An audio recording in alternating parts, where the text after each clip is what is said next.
안녕하십니까. 2020년 2월 21일 최병욱의 팩트 시작하겠습니다. 민주당과 미래통합당의 공천 작업이 지금 계속 진행되고 있는데, 특히 민주당 공천과 관련해서 민주당 공천이 조금 더 속도를 내고 있습니다. 관련해서 여러 가지 잡음이 들리고 있습니다.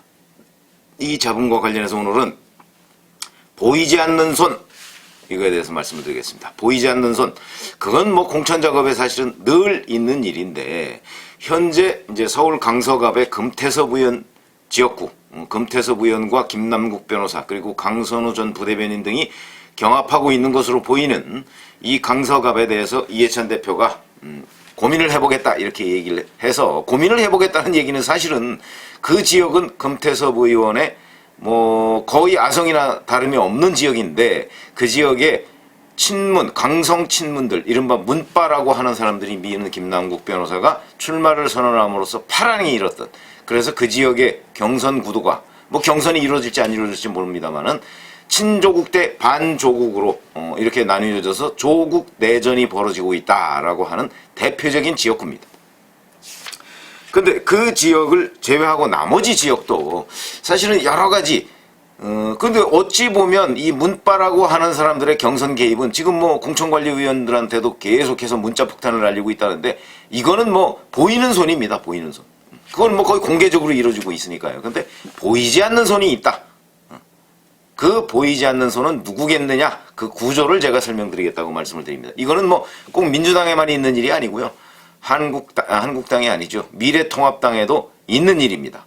누군가는 지금 작업을 하고 있을 것으로 보이는 그런 보이지 않는 손에 대해서 말씀을 드리겠습니다. 우선 엊그제 보면은 이제 경선 지역 뭐 이런 것을 민주당이 발표를 했는데, 어디를 발표를 했냐면 서울 중성동을, 중구하고 성동구을, 여기를 전략지역으로 발표를 했습니다. 전략지역이라는 얘기는 전략공천을 하겠다는 얘기죠. 그렇게 된다면 거기에서 지금 뛰고 있는 사람들이 4사람입니다. 대표적인 사람이 하승창 전 사회혁신 수석비서관 청와대, 그 다음에 전순옥 전 의원, 이렇게 해서 4명이 거기서 뛰고 있었는데, 이거를 전략지역으로 묶었습니다. 그렇게 된다면 이 4사람은 다 탈락이고 누군가 한 명을 내리꼽겠다. 그러면 결국 중성동을에 어떤 청와대, 그러니까 이른바 문돌이라고 하는 사람을 공천하겠다는 것 아닌가, 이렇게 이제 이해가 됐었고, 그 다음에 경기 김포을에, 이 지역은 경선 지역으로 지난 15일 날 발표한 적이 있습니다. 경선을 하겠다 이거죠. 경선을 하겠다 그러면서 박상혁 전 청와대 행정관은 탈락시켰습니다. 이 사람 박상혁 전 청와대 행정관 탈락된 이유 애매하죠. 잘 모르겠습니다. 그건 이제 밝혀지지가 않았으니까 그렇게 돼 있었고요. 그 다음에 고양을, 경기 고양을의 정재호 현역 의원입니다. 현역 의원이 이 고양을이 전략지구로 선정이 되면서, 전략지구로 선정되면 탈락되는 거죠. 탈락했고, 강서갑의 금태섭 의원 마찬가지고, 그 다음에 의왕과천의 신창현 의원, 현역 의원으로서 첫 컷오프 됐죠. 그 다음에 이제 동작을의 강희용 지역위원장, 허영일 씨 예비후보, 여기도 이제 탈락이 됐습니다. 근데 이 사람들의 거의 공통된 의견이 뭐냐면, 공통된 경력이 안철수 전 대표 또는 안철수 새정치연합 이제 대표, 그때는 문재인 대표랑 같이 공동대표를 했었으니까 그 시절에 안철수 캠프에 있던 사람, 이런 사람들이라는 공통점이 있습니다. 그러니까 예를 들어서 하승창 전, 이 문재인 정부에서 사회혁신수석을 했지만 박원순 시장 밑에서 정무부 시장을 한 적이 있고요. 그 다음에 바로 2012년에 안철수 캠프에 있었습니다. 그 다음에 박상혁 전 청와대 행정관, 여기도 이제 청와대 행정관을 했지만 사실은 안철수 캠프에서 부대변인을 한 적이 있고, 박원순 정무보좌관을 한 적이 있습니다. 이 사람도 탈락을 했죠. 그 다음에 현역 의원으로서 탈락한 정재호 의원, 안희정 전 충남지사 특보를 한 적이 있고요. 금태섭 의원도 사실은 안철수 캠프에 있었던 적이 있습니다. 그 다음에 의왕과천에서 첫 컷오프된 신창현 의원도, 신창현 의원은 추미애 대표의 초대 비서실장이었습니다. 대표 비서실장.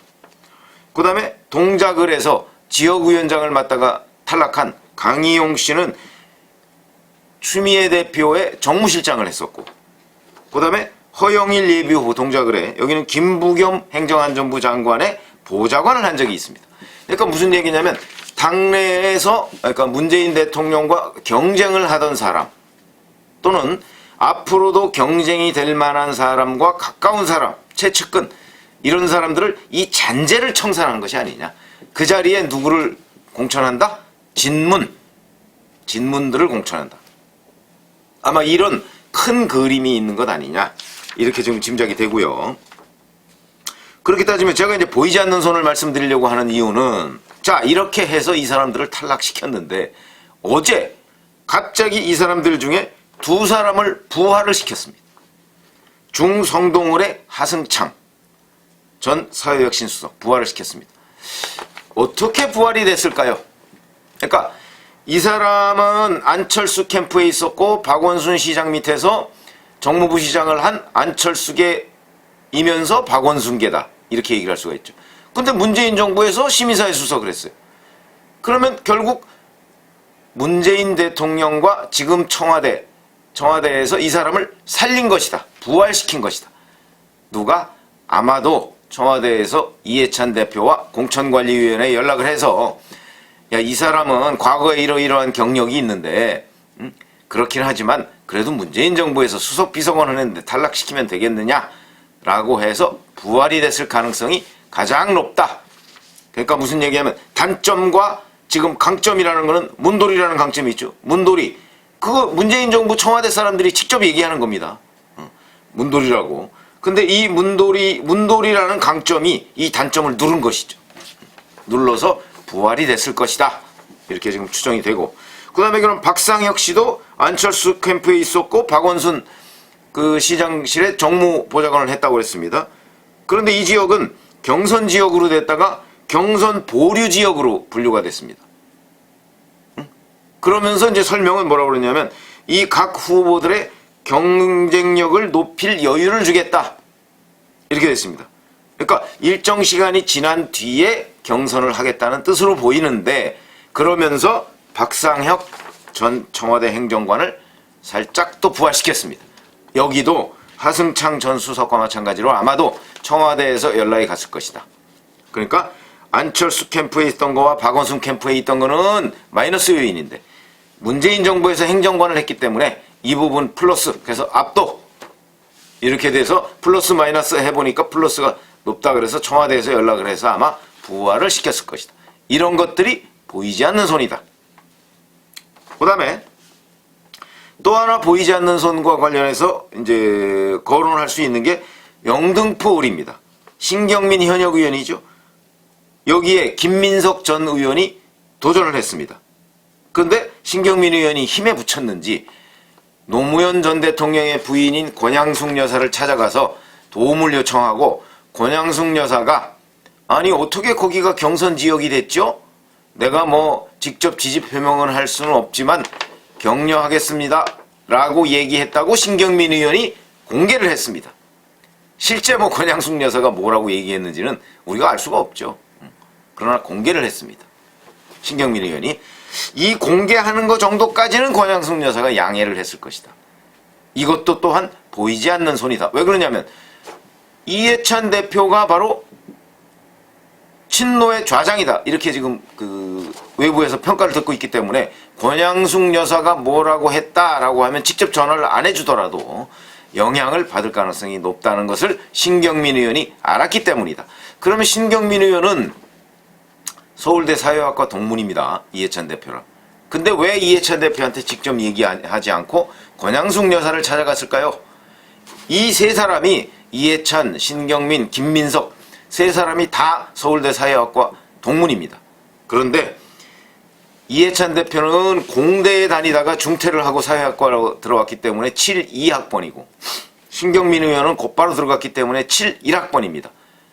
그 다음에 정치 경력은 이해찬 대표가 압도적으로 높죠. 신경민 의원은 뭐 굉장히 후에 워낙 나이가 들어서 입문을 했기 때문에 그러니까 신경민 의원으로서는 자기 대학 1년 학번 아래인 이해찬 대표한테 부탁하기가 좀 껄끄러웠을 것이다.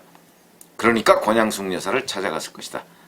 이렇게 말씀을 드리고, 그러면 이제 김민석 전 의원하고 굉장히 가까운 사람이 추미애 현재 법무부 장관입니다. 그러니까 아마 추미애 법무부 장관도 김민석 의원을 밀 것이고, 그 다음에 이해찬 대표하고 사회학과, 이 셋이 다 사회학과 동문사이니까. 그런 점에서 아마 신경민 의원으로서는, 신경민 의원이 의외로 나이가 많습니다. 1953년생이니까 지금 67세죠. 한국 나이로 68세입니다, 지금. 그러니까 김민석 의원은 그보다 한 10살쯤 아래니까, 김민석 의원도 그러고 보니까 나이가 꽤 많이 들었군요. 근데 여하튼 이러니까 아마도 그 이해찬 대표는 김민석 의원 쪽에 뭔가 이렇게 좀 플러스 요인을 가지고 있다는 것을 신경민 의원이 눈치를 챈 것 아닌가, 뭐 이런 느낌은 드는데, 어쨌든 권양숙 여사가 보이지 않는 손의 역할을 한 셈이다. 그 다음에 또 하나 보이지 않는 손, 고용진 의원이라고 저쪽에 서울 성북에 있습니다. 거기에 유송화라고 문재인 정부에서 춘추관장을 했습니다. 춘추관장이라는 게 이제 기자실을 춘추관이라고 하지 않습니까? 그 기자실 행정 업무를 담당하는 게 이제 춘추관인데, 그 춘추관장을 했던 유송화 전 춘추관장이 있는데, 이 유송화 씨가 고용진 의원한테 도전을 했는데, 이 지역에서 유송화 씨가 그 문재인 대통령과 김정숙 여사, 그리고 자기가 그때 부속실장이었으니까 부속실장도 한 적이 있습니다. 부속실장 뭐 이런 거 해가면서 같이 찍은 사진, 완전히 그러니까 문 패밀리죠. 그 사진을 자기 그 선전하는 곳에 올려놨습니다. 이게 이제 또 문제가 되는 겁니다. 이렇게 되면 이제 김정숙 여사를 그야말로 보이지 않는 손으로 끌어들인 게 된 거죠. 신경민 의원이 권양숙 여사를 끌어들인 거와 마찬가지로 유송화 전 춘추관장이, 전 제2부속실장이 바로 김정숙 여사를 끌어들인 겁니다. 그 둘은 비교가 안 되죠. 김정숙 여사는 현직 대통령의 부인 아닙니까? 비교가 안 됩니다. 그런 점에서 이 유송화 전 춘추관장이 김정숙 여사를 끌어들인 부분에 대해서는 여기저기서 비판의 목소리가 있습니다. 왜 그러냐면, 야, 아무리 본인이 좀 다급했다 할지라도 그 현직에 있는 대통령 영부인을 끌어들이는 건 좀 그렇잖아. 더군다나 사진으로. 그 사진 보면 김정숙 여사가 가운데에 딱 앉아있고, 문재인 대통령 옆에 서 있고, 유송화 전 제2부속실장도 서 있고, 다른 사람들 이렇게 서 있습니다. 김정숙 여사 가운데 딱 앉아있어서 마치 그것만 보면 대한민국 권력 서열 1위 뭐 이런 거를 연상케 하는 그런 사진입니다. 그래서 그 사진과 더불어서 유송화 전 춘추관장이 이 사진을 이용한 데 대해서도 당내에서 굉장한 비판이 있습니다. 그러나 어찌됐든 김정숙 여사도 결국 보이지 않는 손으로 등장을 한 것이다 라고 말씀을 드리고요. 그러면 이 보이지 않는 손들의 위력은 어느 정도냐? 대단하죠. 제가 정치부 기자를 해가면서 느낀 것은 이 보이지 않는 손이 보이는 손보다 위력이 더 대단합니다. 예를 들어서 한명숙 대표가 민주당의 대표가 된 적이 있었죠. 그래서 2012년 총선 공천을 한명숙 대표가 좌지우지했습니다. 한명숙 대표가 대학이 어디 출신이죠? 이대입니다. 2012년에 잘 보시면 이화여대 출신이 대거 공천에 진출을 합니다. 실제 현역 의원도 많이 됐고요. 2012년에. 그게 바로 한명숙 대표의 영향력이었다. 이대 출신. 그렇죠?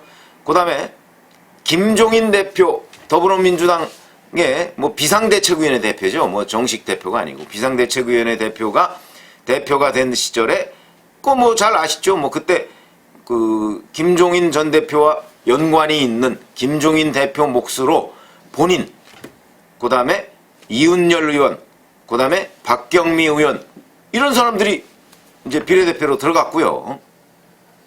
그 다음에 그때 뭐 그 제가 알기로는 김종인 대표가 문희상 지금 국회의장을 컷오프 시켰습니다.